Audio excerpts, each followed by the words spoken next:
Did you ever read Superman comics when you were a kid? Do you remember Bizarro World? If you didn't, Bizarro World was this cube-shaped planet, and they had a Superman on the planet. And everybody in this planet did reverse logic and did everything backwards. And Bizarro Superman was this clumsy guy who made everything worse in a crisis, not everything better.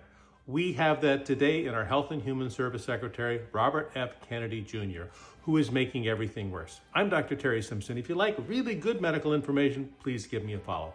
Let me continue. So now what Robert F. Kennedy Jr. said is, instead of his kids, if they were born today, getting an MMR vaccine, he said he wouldn't give it to them, even in the presence of an outbreak.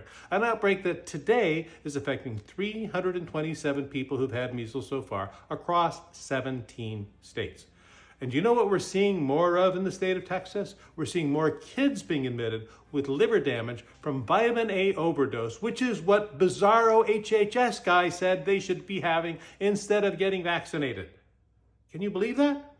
We have the vaccine, which stopped the epidemic of measles cold in its tracks. Measles was gone from the United States in 2000, but over the last 10 years, this Bizarro guy, who's now the Secretary of Health and Human Services, is using his bully pulp to give you bad medical information.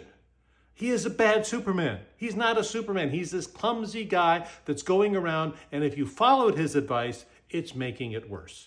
So instead of listening to this guy who's a political hack and a lawyer that sued vaccine companies and fired the guy that was in charge of safety of vaccine, and that guy said, you know what, all he's interested in is getting likes and clicks, kind of sounds like TikTok, instead of actually protecting you, the public.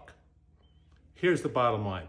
If you want a protection against measles, get the MMR vaccines. If you don't know if you've been vaccinated or not, have your doctor check your antibodies. If you're concerned, have your doctor check your antibody levels. But that's the best protection we have. Not vitamin A, not some steroid, not some antibiotic that doesn't work against measles or any virus. Listen to the experts. We have this clumsy, Bizarro World guy. We need experts now. We need the voice of reason, not the voice of this insanity that's going on.